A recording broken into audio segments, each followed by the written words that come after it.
छत्तीसगढ़ सामान्य अध्ययन से संबंधित 10 प्रश्नों पर रोज हम डिस्कशन करते हैं, जो कि सीजीपीएससी और सीजी व्यापम के परीक्षाओं के लिए बहुत ज्यादा इंपॉर्टेंट हो सकता है। सीधे हम लोग क्वेश्चंस पर आते हैं। तो आज का पहला क्वेश्चन है, राष्ट्रीय राजमार्ग क्रमांक 30 पर क्या स्थित है। पिछले वाले वीडियो में मैंने क्वेश्चन लिया था कि हमारे छत्तीसगढ़ का सबसे लंबा राष्ट्रीय राजमार्ग कौन सा है। तो जो राष्ट्रीय राजमार्ग क्रमांक 30 है, जो कि कवर्धा से सुकमा जिले तक जाता है, तो यही जो है हमारे छत्तीसगढ़ राज्य से होकर गुजरने वाला सबसे लंबा राष्ट्रीय राजमार्ग है, जो कि उत्तराखंड से आंध्र प्रदेश तक है। तो बताना है कि राष्ट्रीय राजमार्ग क्रमांक 30 पर क्या स्थित है। अगर मैं जिलों की बात करूं ना, तो कबीरधाम जिला, उसके बाद बेमेतरा जिला, उसके बाद रायपुर जिला, फिर उसके बाद धमतरी जिला, फिर थोड़ा सा बालोद जिला, उसके बाद कांकेर जिला, उसके बाद कोंडागांव जिला, उसके बाद बस्तर जिला, उसके बाद सुकमा जिला। लगभग लगभग 9 जिले जो हैं इस राष्ट्रीय राजमार्ग क्रमांक 30 के बीच में पड़ते हैं। मतलब ये जो राष्ट्रीय राजमार्ग क्रमांक 30 है वो इन जिलों से होकर के गुजरता है। बाकी जो मुख्य मुख्य नगर हैं वो जैसे इसी में मैं बता देता हूँ, केसकाल घाटी भी इसी में है, जो कि काफी फेमस है। चिल्फी घाटी जो कबीरधाम में है वो भी इसी राष्ट्रीय राजमार्ग क्रमांक 30 में है। दरबा घाटी जहां पर झीरम घाटी भी है वो भी जो है इसी राष्ट्रीय राजमार्ग क्रमांक 30 पर है। तो ध्यान रखेंगे, जगदलपुर नगर जो कि बस्तर क्षेत्र का सबसे बड़ा नगर है वो भी इसी राष्ट्रीय राजमार्ग क्रमांक 30 पर है। कांकेर जिले का जिला मुख्यालय चारामा हो गया, ये सब भी जो है इसी राष्ट्रीय राजमार्ग क्रमांक 30 पर स्थित है। तो यहाँ पर जो तीनों है ना, ये राष्ट्रीय राजमार्ग क्रमांक 30 में स्थित हैं। तो आपका आंसर हो जाएगा 1 2 3, मतलब द जो है आपका उत्तर होगा। अगला क्वेश्चन है, गेड़ी नृत्य के संबंध में निम्न कथनों पर विचार कीजिए। गेड़ी नृत्य जो कि हमारे छत्तीसगढ़ का एक पारंपरिक नृत्य है, तो इससे संबंधित कुछ कथन दिए हुए हैं। आप लोग भी ना साथ साथ में आंसर देते जाइएगा नीचे कमेंट बॉक्स में। तो पहला कथन, कथन 1, हरेली के समय किया जाता है। तो जो गेड़ी नृत्य है ये हरेली के समय किया जाता है, भाई बिल्कुल सही है। अभी आप लोगों ने देखा होगा जो हरेली के समय हमारे जो भूपेश बघेल जी की सरकार है, तो उन्होंने जो है हरेली के अवसर पर राज्य स्तरीय अवकाश का घोषित किया है, ये 2020 से। तो और इसको जो है बड़े ही जोर शोर से मनाया जा रहा है। जो हमारी सरकार है वो खुद इसमें इन्वॉल्व होती है। आप लोगों ने देखा होगा भूपेश बघेल जी खुद गेढ़ी चढ़कर उसमें मतलब थोड़ा सा नृत्य वगैरह करने का प्रयास करते हैं, आप लोगों ने देखा होगा। तो गेढ़ी नृत्य जो है हरेली के समय किया जाता है, बिल्कुल सही है भाई। दूसरा दिया है, केवल युवकों द्वारा किया जाता है। तो देखो आप लोगों ने देखा होगा गेढ़ी नृत्य, अगर बिल्कुल पारंपरिक वाला नहीं देखा है तो आपने भूपेश बघेल जी को तो जरूर देखा होगा गेढ़ी पर चढ़े हुए। तो दो जो है बांस की डंडे होते हैं, डंडियां नहीं बोलना चाहिए, डंडे होते हैं, लंबे लंबे होते हैं, 6 फुट 8 फुट 10 फुट जैसा आप संभाल सको उस हिसाब से, और छोटे छोटे भी होते हैं 4 फुट जो आपके हिसाब से। तो वो जो गेड़ी होता है ना, उस पर एक पैर रखने के लिए बना हुआ होता है। अगर मैं यहाँ ड्रॉ करके आपको दिखाऊं तो ये मान लो एक लंबा सा बांस है, मोटा सा। अब जो बीच में है ना, ये मान लो आपका 5-6 फीट का है। तो यहाँ बीच में ना कहीं पर भी वो आपके हिसाब से आप कितना बैलेंस कर सकते हो। मान लो नीचे, तो यहाँ पर जो है ऐसा एक पैर रखने के लिए होगा, यहाँ आपको जो है पैर रखना है। और दूसरा होगा, दूसरा वाला पैर वो भी सेम ऐसे ही होगा, उसमें भी आपको जो है पैर रखने के लिए होगा। तो यहाँ आपको पैर रखना है, यहाँ आपको पैर रखना है। और यहां से लेकर के यहां तक की जो हाइट है ना, वो आपके हिसाब से हो सकती है 1 फुट हो सकता है, 2 फुट हो सकता है, 3 फुट हो सकता है, 4 फुट हो सकता है। तो आपको यहां पर पैर रख करके इसको हाथों से पकड़ के आपको बैलेंस करना होगा। तो जाहिर सी बात है इस तरह का नृत्य है, तो इस नृत्य को केवल और केवल युवकों द्वारा ही किया जा सकता है। लड़कियों के बस की बात नहीं है। लेकिन हमारी जो लड़कियां हैं भाई वो भी किसी से कम नहीं है। वैसे भी आमिर खान ने बोला है ना, हमारी छोरियां छोरों से कम है क्या, कुछ भी कर सकती है। लेकिन पारंपरिक तौर पर ये जो नृत्य है केवल युवकों द्वारा किया जाता है। अगर लड़कियां कोशिश करें तो वो भी जरूर कर सकती हैं, लेकिन फिलहाल ये सही है, मतलब केवल युवकों द्वारा ही किया जाता है। अगला दिया है, संतुलन बनाए रखने का सुंदर प्रदर्शन देखने को मिलता है। जी हाँ बिल्कुल, आप YouTube में सर्च करना गेड़ी नृत्य, काफी सारे ना मजेदार टाइप के नृत्य हैं। मतलब उसमें जो नर्तक हैं वो अलग अलग करतब आपको दिखाएंगे, मतलब अलग अलग अपना प्रदर्शन, कोई बहुत ज्यादा तेज वगैरह भी नाचते हैं। अच्छा, बस्तर क्षेत्र में ना जो एकदम तीव्र गति वाला जो गेड़ी नृत्य किया जाता है उसको डिटोंग बोला जाता है, डी टोंग। वो बहुत ज्यादा तेज जब करते हैं ना तो उसको डिटोंग बोला जाता है। अम की बिंदु यहां आएगा तो डिटोंग बोला जाता है जब बस्तर क्षेत्र में बहुत तीव्र गति से गेड़ी नृत्य किया जाता है। तो इसको भी आप लोग ध्यान में रखेंगे। बढ़ते हैं भाई अगले क्वेश्चन की तरफ। तो अगला क्वेश्चन अच्छा इसमें आपको कूट बताना है ना।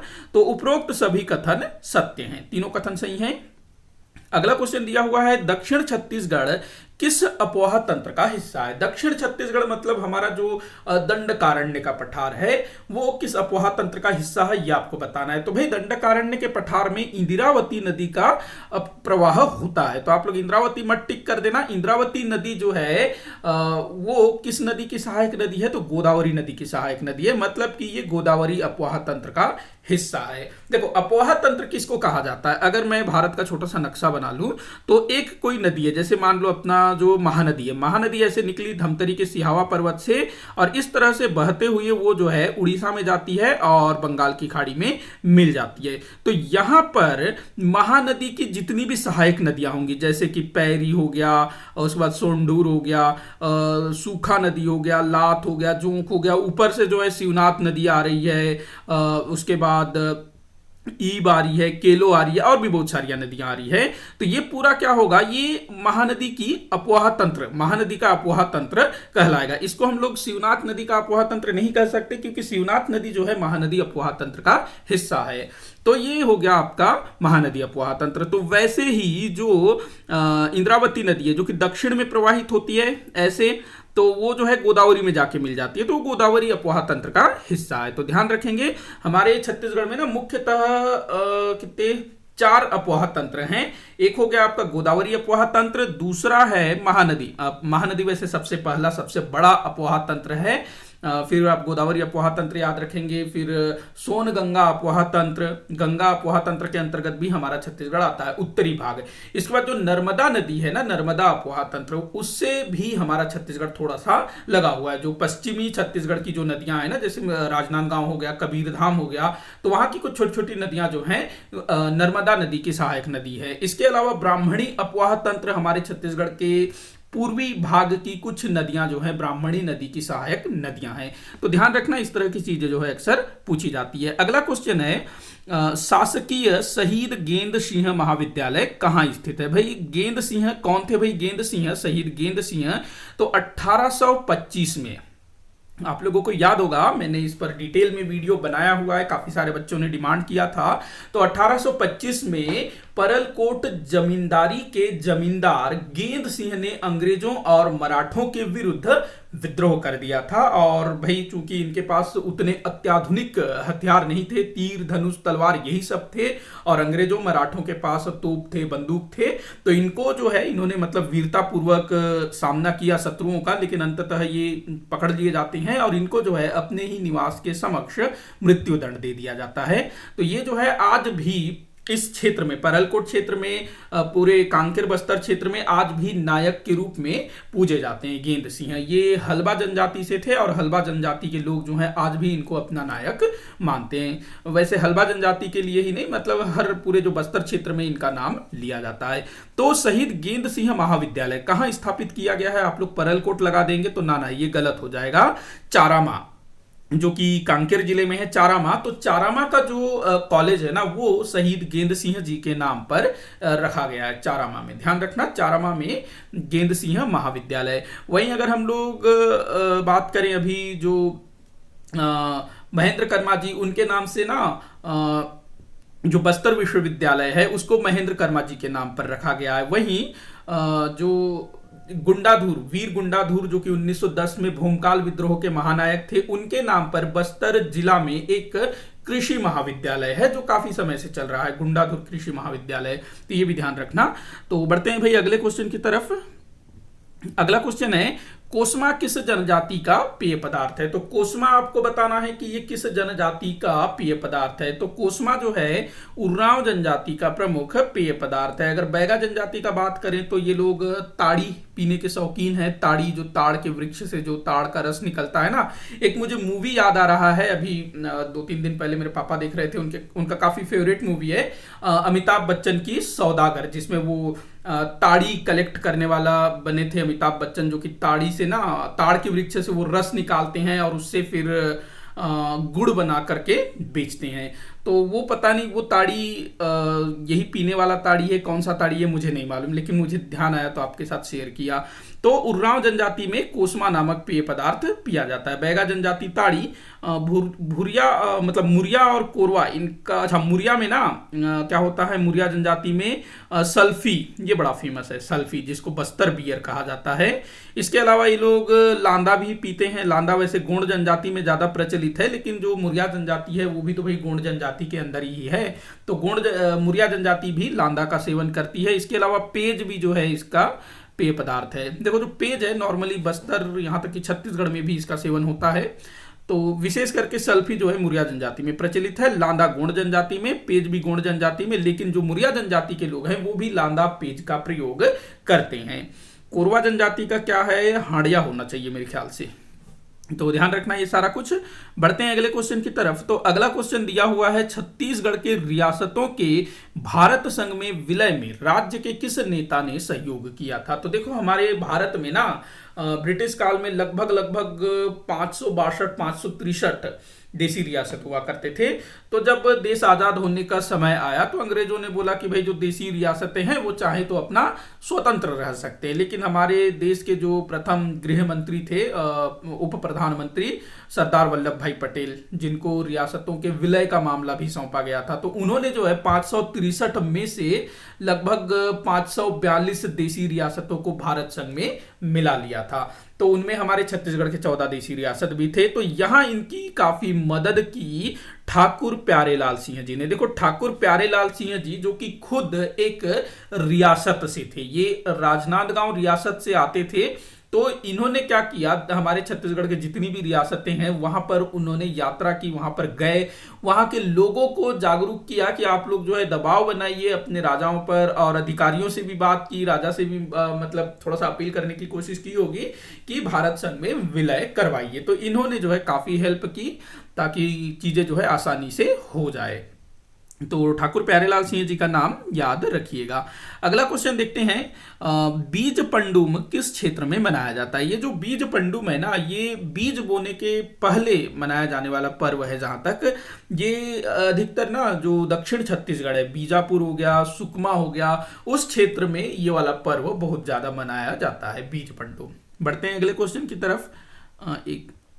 अगला क्वेश्चन है, बस्तर का प्रसिद्ध दशहरा किस माह में मनाया जाता है। तो ये वाला क्वेश्चन मैंने एक बार पूछा था, लेकिन ऑप्शन थोड़ा सा मैंने अलग कर दिया है।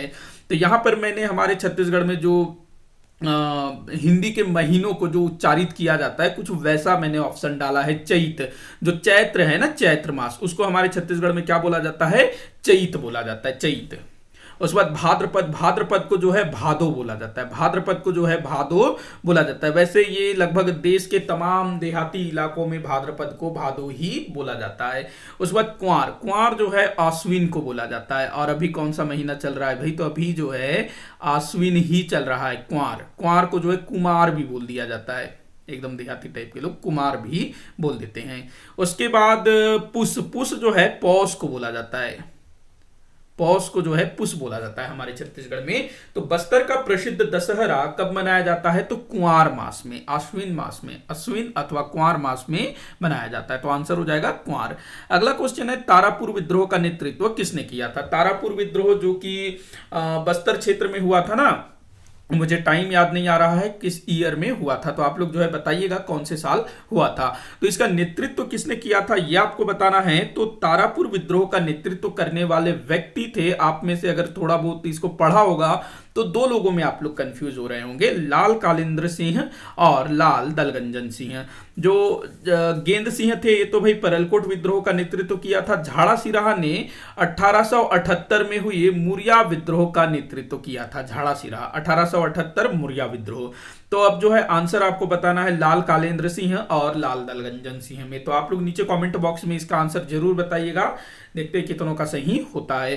तो देखिएगा जो लाल कालेंद्र सिंह है ना, ये 1910 में भूमकाल विद्रोह के समय सक्रिय थे। जो गुंडादुर को तैयार करने के पीछे लाल कालेंद्र सिंह जी का हाथ बताया जाता है। वहीं लाल दलगंजन सिंह जो कि इनके पिता कहे जाते हैं, ये जो हैं तारापुर के जमींदार हुआ करते थे। और जब मराठों ने तारापुर पर जो मराठे अंग्रेज थे उन्होंने जो है तारापुर पर बहुत ज्यादा टकोली बढ़ा दिया, टैक्स बढ़ा दिया, तो उसका इन्होंने विरोध किया और उसके लिए जो है इनको विद्रोह करना पड़ा, क्योंकि जब इन्होंने विरोध किया कि भैया कम करो बहुत ज्यादा है, तो सुने नहीं, तो इन्होंने क्या किया, विरोध कर दिया, विद्रोह कर दिया।